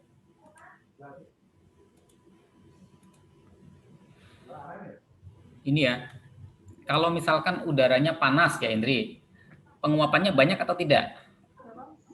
Banyak, Pak. Banyak ya penguapannya ya. Nah, kalau banyak uap air ada di dalam udara, maka kelembapannya jadi tinggi kan? Betul, Pak. Kemudian ada yang dinamakan kapasitas udara dalam menampung uap air ya. Biasa dikatakan saturated vapor concentration, atau kalau dalam satuan tekanan atau kalau dalam bentuk tekanan saturated vapor pressure ya. Istilahnya jenuh ya. Kapasitas jenuh udara untuk menampung air. Misalkan tadi di ruangan, misalkan kita di ruangan ya. Di ruangan itu kan ada kapasitas maksimum orangnya. Misalkan kapasitasnya 1000 orang gitu. Nah, kalau udara ini terisi dengan kapasitas maksimumnya, maka dia dikatakan jenuh dengan air. Konsentrasinya tertentu, kemudian tekanannya disebut dengan ES tadi. ES yang ini. Kalau dia jenuh air seperti ini, banyak dalam satu volume udara, banyak uap air, kemudian ini kalau ini 95% ya, tapi kalau jenuh itu 100% relatif humidity-nya. Nah, jadi ditambah lagi tidak bisa, uap air itu ditambah lagi tidak bisa. Jadi dia jenuh. Nah, tapi dalam kondisi sebenarnya, kondisi jenuh ini terjadi ketika tergantung dari suhu. yang dinamakan suhu pengembunan ya. Ketika suhu pengembunan itu udara itu jenuh menampung air. Nah, kondisi yang aktual yang terjadi sebenarnya itu adalah udara itu menampung tidak sampai jenuh kecuali suhunya sampai suhu pengembunan. Nah, sehingga ketika uap airnya banyak atau jenuh, aktualnya dibandingkan dengan dia jenuh ini ketika es ya, es ini kondisi jenuh, tekanan uap aktual dibagi dengan tekanan uap jenuh, maka dia disebut dengan kelembapan relatif atau kelembapan nisbi tadi ya. Kalau di sini relative humidity kalau istilah bahasa Inggrisnya. Jadi di udara yang panas penguapannya banyak. Penguapannya banyak tentu saja aktualnya tekanan uapnya banyak ya, karena banyak butiran uap air di udara banyak, sehingga kelembabannya tinggi itu. Di udara yang panas. Kemudian di udara yang dingin bagaimana? Di udara yang dingin tergantung juga. Misalkan di Indonesia kan di banyak matahari, terus airnya juga banyak karena hujannya tinggi. Tapi di daerah lain mungkin di Afrika barangkali atau di agak utara ya, penguapannya sedikit, tapi juga suhunya rendah. Nah, suhu rendah itu memungkinkan bahwa dia akan mengembun, terjadi kondensasi, sehingga kelembapan dari udara itu terambil terkondensasi, gitu. Baik menjadi awan atau yang lain seperti itu. Nah, sekarang saya tanya, Indri, kalau di kulkas kelembapannya rendah atau tinggi? Anda punya kulkas? Punya, Pak. Punya. Tinggi atau rendah kelembapannya? Kelembapannya tinggi. Tinggi. Kenapa alasannya? Suhunya rendah. Karena suhunya rendah. Kelembapannya tinggi karena suhunya rendah. Nah, salah. Jadi di kulkas itu kelembapannya rendah. Kelembapannya rendah karena suhunya rendah. Bingung ya? Iya, Pak. Jadi di kulkas, soalnya kadang berembun gitu jadi lembab. Jadi yang namanya dingin itu belum tentu kelembapannya tinggi. Dingin belum tentu kelembapannya tinggi. Kalau dia penguapannya banyak, berarti kelembapannya bisa tinggi kalau dingin. Tapi dingin itu menyebabkan terjadinya kondensasi karena suhu udara itu turun ke lebih rendah dari suhu pengembunan. Jadi yang terjadi pengembunan sehingga dia menarik uap air yang ada di udara sehingga menjadi embun, menjadi air lagi. Nah, makanya dari itu pada kulkas itu sistem tertutup ya, sistem tertutup yang tidak ada interaksi dengan udara luar, kelembapan itu rendah. Anda kalau meletakkan sayur di sana, sayur atau buah jeruk katakanlah 2 hari 3 hari itu keriput nanti karena ada perpindahan kelembapan dari dalam sayur-sayuran atau buah-buahan keluar udara luar itu karena dia kelembapannya rendah. Jadi kalau setiap ada gradien, ada perbedaan kelembapan, pasti akan ada aliran. Perbedaan tinggi air akan ada aliran air. Perbedaan kelembapan dari buah atau sayur dalam kulkas ke udara luar akan ada aliran uap keluar. Sehingga nanti jeruk atau sayur itu jadi layu ya, mengkerut gitu. Kalau kita ada di udara dingin dengan kelembapan rendah, juga nanti ada uap air yang keluar dari kulit kita jadi kering. Bahkan bisa sampai luka ya. Dari bibir juga terutama yang paling banyak itu akan ada keluar uap air dari bibir keluar. Jadi karena udaranya dingin, kelembapan rendah, di mana penguapan di situ rendah, tidak ada tambahan uap air, tapi uap air yang ada mengembun, maka akan ada pengambilan uap air dari permukaan yang lembab seperti kulit kita, bibir kita. Makanya orang di negara 4 musim, kalau musim dingin bibirnya dikasih gloss, lapisan. Tidak hanya perempuan ya, tapi laki-laki juga yang tanpa warna tentunya ya kalau laki-laki ya. Kalau perempuan mungkin dengan warna-warna seperti itu. Bisa dipahami tidak? Iya, Pak, sedang mencerna. Tapi sudah cukup paham ya, sudah sedikit dapat. Jadi dipengaruhi oleh penguapan yang terjadi dan juga suhu ya. Jadi kan kalau suhu ini kapasitas maksimum tekanan uap yang bisa ditampung oleh volume udara tertentu ya. Jadi semakin besar suhu, kapasitas dia untuk menampung uap air tadi semakin besar. Seperti tadi dikatakan Pak Batir itu gelas ya. Katakanlah gelas ini memuai setiap pertambahan suhu. Gelasnya memuai, kapasitas dia untuk menampung uap air jadi lebih besar. Jadi dengan adanya uap air yang besar, tekanan uapnya juga lebih besar atau konsentrasi uapnya juga besar. Jadi ada fungsi yang menyatakan bahwa tekanan uap jenuh yang maksimum yang dikandung oleh sebuah volume udara tertentu akan bertambah dengan meningkatnya suhu udara. Kira-kira seperti itu. Oke, baik Pak, terima kasih. Silakan kalau ada yang ingin bertanya lagi. Oh, izin bertanya.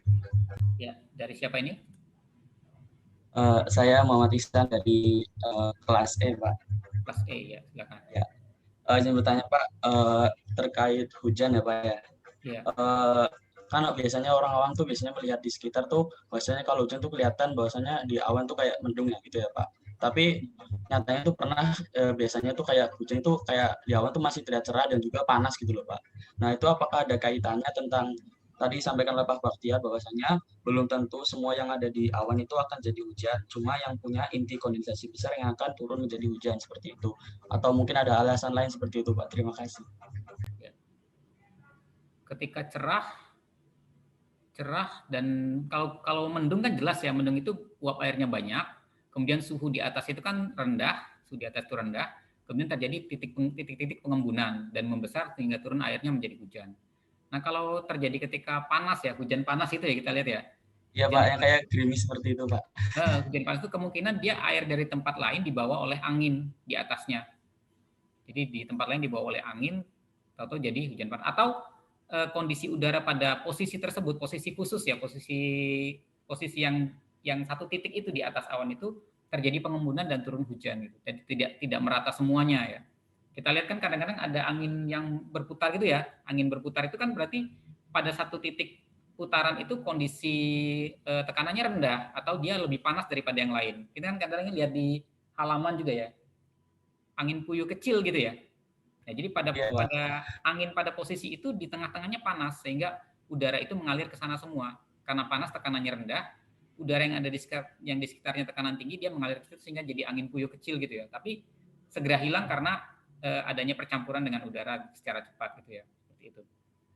Jadi mungkin ada posisi tertentu di atas di awan yang karena pergerakan angin itu dia suhunya menjadi rendah dan terbentuk inti kondensasi atau inti pengembunan. Tapi bisa juga kondisi lain dibawa oleh hujan di tempat lain terbawa angin, mungkin tidak jauh-jauh turun di lokasi kita itu yang hujan panas itu. Seperti itu. Baik Pak, mungkin berarti seperti kayak sisa-sisa gitu ya Pak dari tempat lain seperti itu ya Pak? Bisa juga seperti itu. Oh ya, baik Pak. Terima kasih ya Pak ya. Ya. Ada lagi yang ingin bertanya? Izin bertanya Pak, saya Irwandi dari kelas B. Ya, silakan Irwandi. Pada materi bahasan mengenai agihan angin, pada poin letak tempat dijelaskan bahwa kecepatan angin di dekat khatulistiwa lebih cepat dari yang jauh dari garis khatulistiwa. Nah, itu kenapa ya Pak? Kenapa bisa posisi garis khatulistiwa mempengaruhi kecepatan angin gitu? Ya, kecepatan angin ya. Jadi tadi kita kembali ke teori awal ya. Selama ada perbedaan atau ada gradien itu ada aliran ya, ada aliran. Tadi perbedaan tinggi air akan ada aliran air. Kalau ada perbedaan kelembapan udara akan ada terjadinya. Kalau di tanaman itu kan tanaman di stomata itu kelembapan udara itu tinggi kan, karena dia di stomata itu kelembapannya tinggi. Di luar itu kelembapannya rendah, misalkan kadang dia akan ada transpirasi. Nah, kalau di khatulistiwa itu kan dia sering menerima sinar matahari. Jadi posisi khatulistiwa itu dia sering menerima sinar matahari. Jadi kadang-kadang matahari karena dia posisinya agak miring ya sumbunya miring, kemudian dia berevolusi, dia juga berotasi. Posisi matahari itu berputar sekitar 23,5 lintang utara sampai 23,5 lintang selatan dan berganti-ganti ya. Kalau ketika matahari pada posisi di utara, yang khatulistiwa juga masih dekat, masih kena matahari. Jadi semakin panas dia tekanannya turun, udaranya panas tekanannya turun dan angin dan perbedaan semakin dia turun, perbedaan tekanan antara posisi khatulistiwa dengan tempat lain di utaranya atau di selatannya juga akan lebih besar. Jadi dia lebih cepat. Tapi kalau di subtropis karena dia jauh dari matahari, agak jauh dari matahari, tidak sering menerima sinar matahari, gradien tekanan turunnya tekanan tidak terlalu besar. tidak terlalu panas, sehingga kecuali pada musim panas ya mungkin dia ada bergerak massa udara dari tempat yang lebih dingin seperti itu. Jadi intinya semakin besar perbedaan tekanannya, dia akan semakin cepat alirannya. Seperti itu. Baik Pak, terima kasih.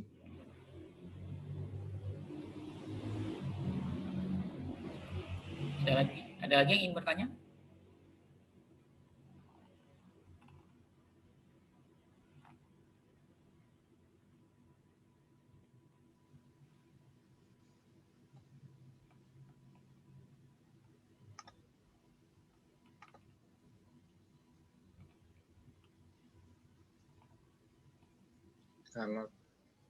Kalau tidak ada, saya boleh bertanya Pak Hansa.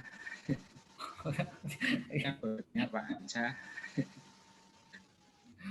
Pak Baktiar juga itu Pak.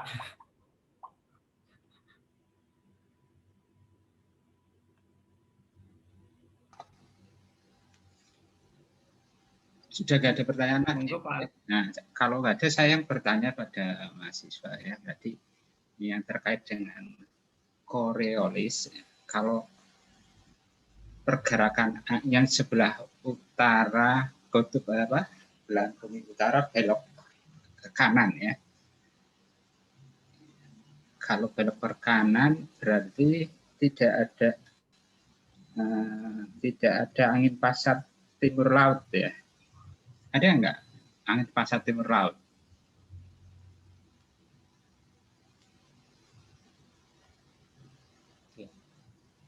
Kayaknya ke kiri ya Pak ya. Kalau atas ya utara ke kanan.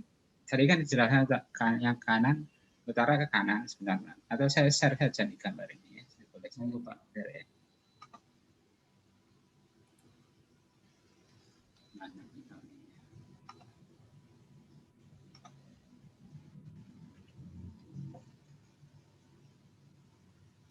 Iya, jadi ada gambar sudah nampak ya? Ini enggak saya atau saya?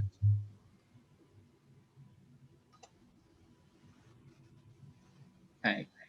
Ini ada kutub utara, kelihatan ya? Iya. Kalau ada dari kutub utara, kemudian ekuator. Ya. Kalau ekuator berarti ekuator panas, ya, panas sekali. Kalau panas, tekanan udaranya kecil ya. Sementara di kutub utara rendah ya. Ini tekanan rendah ya. Pusat tekanan tinggi, maaf ya, karena suhunya rendah, pusat tekanan tinggi, maka udara atau massa udara akan bergerak dari kutub utara menuju ke sini ya, terus naik ke atas, balik lagi ke sana. Nah, dasarnya ini dari kutub ke sana ya, naik kembali lagi ke sana, itu terus ya. Kemudian karena bumi itu berevolusi, maka ada gaya Coriolis. Ya. Karena ada gaya Coriolis, maka pusat-pusat tekanan itu berubah jadinya. Yang kutub itu tetap jadi pusat tekanan tinggi, kemudian kira-kira pada lintang 60 ya, derajat lintang utara atau selatan itu merupakan pusat tekanan rendah, dan yang 23 garis balik ini pusat tekanan tinggi ya. Tinggi. Sehingga pada misalnya kita lihat di ini garis balik utara ya, maka dia akan ada dua pergerakan massa udara, yang ke utara dan yang ke selatan. Nah, pertanyaannya kalau yang ke utara, beloknya ke kiri atau ke kanan?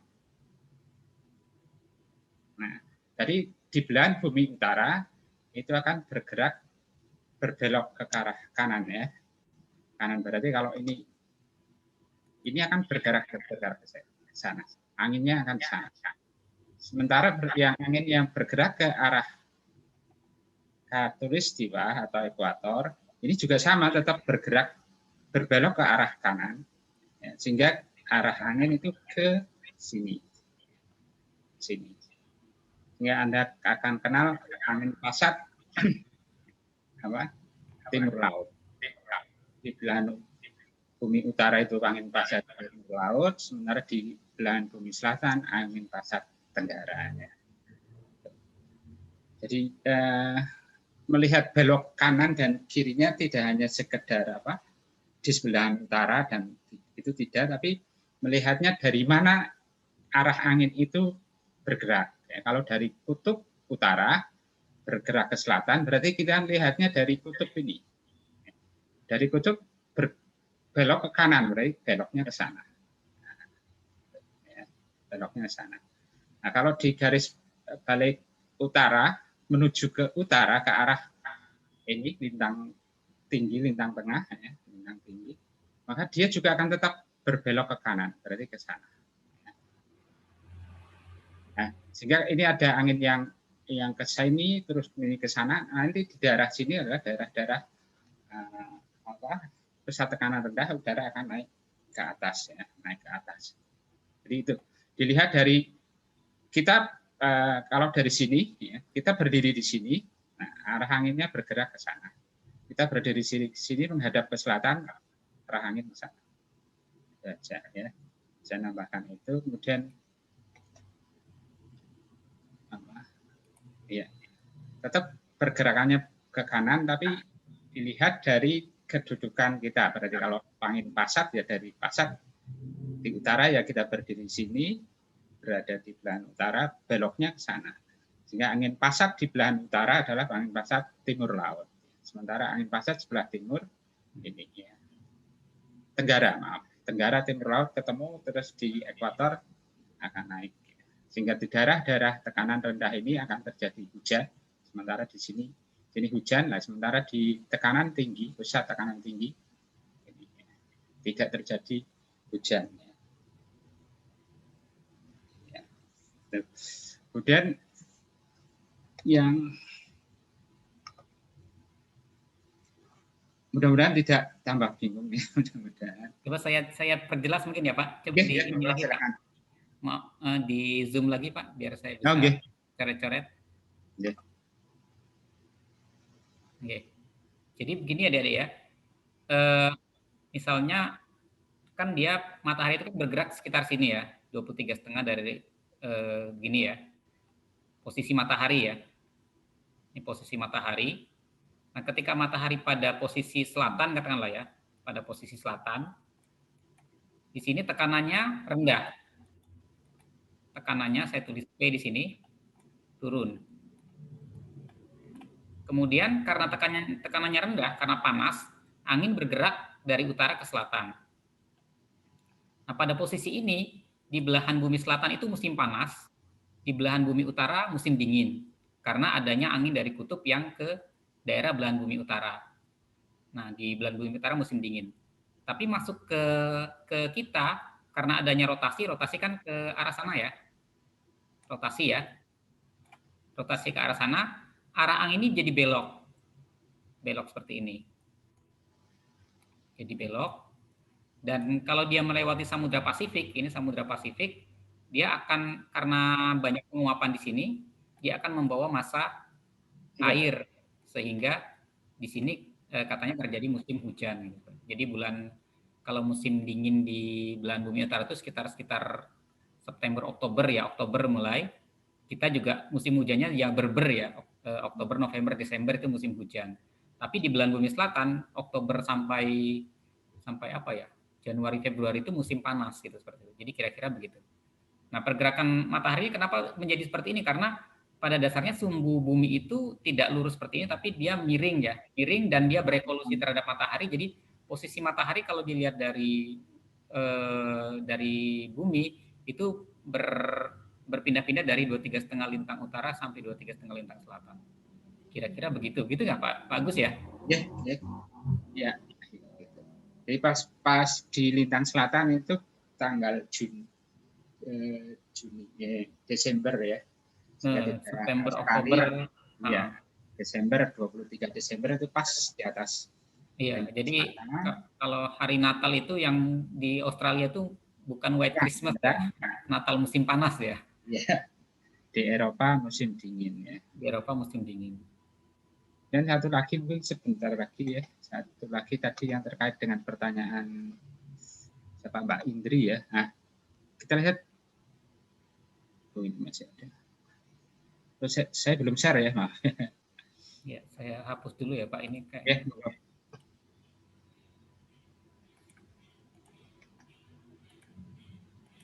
ini kok nggak bisa dihapus ya?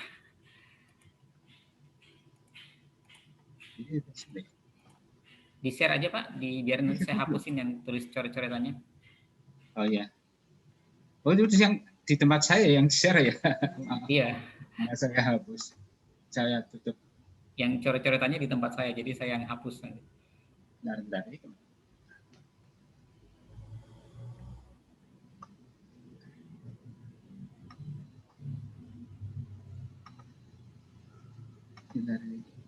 Kok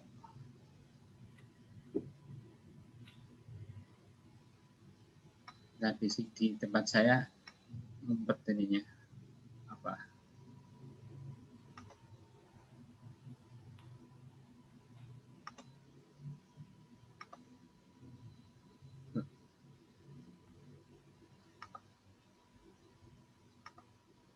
Mana?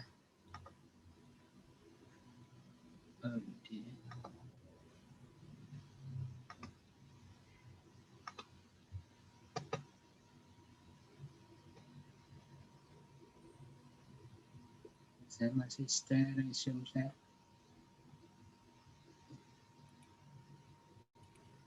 Gambar ini ya. Sebentar.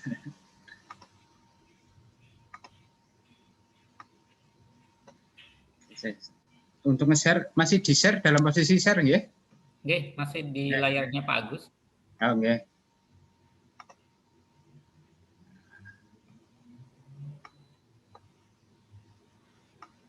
Iya.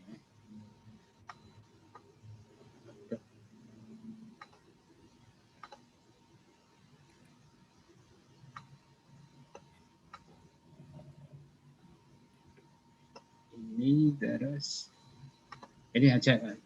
Yang ini iya. Moga dia ya. Saya hapusin dulu itu ininya. Iya ini tetap coret-coretannya.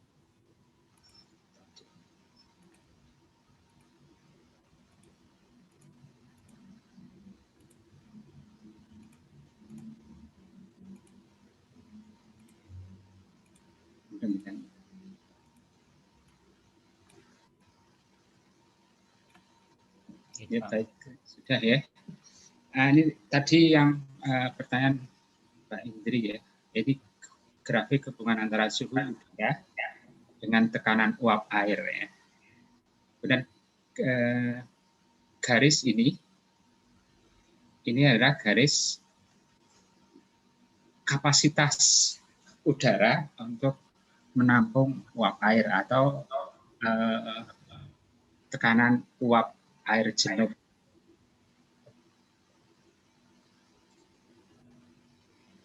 Tekanan uap air jenuh. Tadi disampaikan oleh Pak Bakhtiar bahwa semakin tinggi suhu, ini makin sana kan makin tinggi, sehingga kapasitas udara untuk menampung uap air semakin tinggi. Nah, itu bisa terlihat misalnya ada ini titik A, suhu ya. Oh ya, ini kita dulu. TBK itu termometer bola kering, kemudian termometer bola karang. Ini yang melandasi sikrometer ya, sikrometer bola basah bola kering. Kemudian muncul tabel pengamatan kelembaban penghitungan. Kalau Anda punya suhu termometer bola kering dan bola ini, Anda bisa mencari kelembabannya di tabel itu ya. Baik, kembali di sini. Titik A pada posisi ini, maka tekanan uap pada titik A itu sama dengan segini, EA ya. EA. Nah, udara A ini bisa menjadi jenuh jika melalui dua cara ya, Yang pertama, kalau terkait dengan kapasitas ya berarti kapasitas udara ini harus dipenuhi air ya, uap air. Berarti harus ada uap air yang menguap dari hamparan lahan, ya. Menguap sampai kapasitas ini atau atmosfer itu terpenuhi oleh air. Berarti ini butuh. Ya. Berarti di sini ada penguapan, perlu penguapan.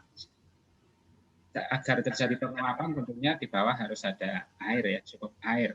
Kalau tidak ya tetap di sini, ya, tetap posisi di air. Itu yang pertama untuk mencapai jenuh. Yang kedua agar udara ini juga jenuh air, yaitu harus mengalami penurunan atau dipaksa menurun suhunya. Ya. Diturunkan sampai di sini adalah titik beku. Ya. Dan ini titik bekunya titik kondensasi ya, titik kondensasi perubahan uap air menjadi titik air. Ini juga jenuh ya, juga jenuh. Nah, itu yang dimaksud dengan apa? Kapasitas menaik. Nah, kalau malam hari berarti kan dingin ya. Malam hari misalnya di sini ini. Ya. Anda bisa lihat suhu TB ini kapasitas untuk menampung uap air sekian. Sementara di siang, katakanlah ini siang hari ya, suhunya lebih tinggi, kapasitasnya lebih panjang ya, lebih banyak. Sehingga pada siang hari atmosfer itu daya tampung atmosfer terhadap uap air itu jauh lebih tinggi karena itu. Atau semakin tinggi suhu, maka kapasitas udara untuk menampung uap air menjadi lebih besar. Kalau malam hari ya ini pada titik ini C. Kapasitasnya ya hanya sekian dari ini sampai titik B ya. Tapi ini bisa sampai A. Artinya siang hari itu yang ke slide ke berapa tadi? Ini ya.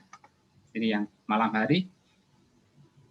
Kapasitas kelembaban nisbi pada siang hari. Nah, Anda tahu kelembaban nisbi itu merupakan perbandingan antara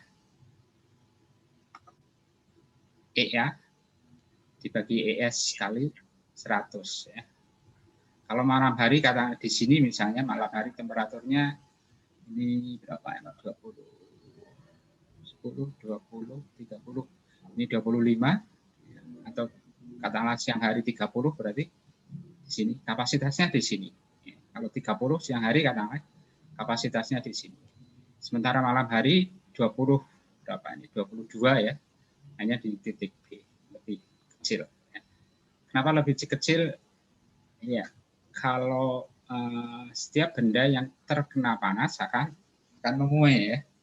Kemarin Pak Anca sudah menjelaskan cukup panjang lebar, tapi intinya tentang ini bahwa panas, kalau benda panas memuai ya, kalau memuai kemudian gas-gasnya juga benda-bendanya akan memuai, jarak antara satu dengan yang lainnya akan jauh sehingga kerapatannya menjadi rendah ya, kerapatannya. Kalau kerapatan rendah berarti daya banyak ruang-ruang kosong, banyak ruang-ruang kosong itu yang mungkin bisa diisi oleh air, uap air, sehingga kapasitas itu naik ke atas, ya, naik lebih banyak. Ya. Saya kira dari saya itu mungkin Pak Anca melengkapi lagi terkait dengan rumus-rumusnya gambar ini. Cukup Pak, saya kira sudah cukup jelas kalau saya. Iya Pak Anca? Cukup Pak. Ya, cukup. Ya. Ya, silakan. Monggo saya kembalikan Pak Bahtiar, silakan. Oke, matur nuwun Pak Agus, Pak Anca. Ini sepertinya waktunya sudah selesai nabung ya. Iya. Ya, dari saya mungkin maaf kalau banyak kesalahan, beberapa hal yang tidak tersampaikan, saya mohon maaf. Saya tutup nopo nggih, Pak Anca, Pak. Iya, nanti jangan lupa mungkin yang presensi ada di LB masing-masing. Itu sekali lagi terima kasih atas pertemuan pada hari ini. Sampai ketemu minggu depan. Wabillahi taufiq wal hidayah. Wassalamualaikum warahmatullahi wabarakatuh. Waalaikumsalam warahmatullahi wabarakatuh. Terima kasih, Pak. Waalaikumsalam. Terima kasih, Pak. Terima kasih, Pak. N ya. Terima kasih banyak, Pak. Oke.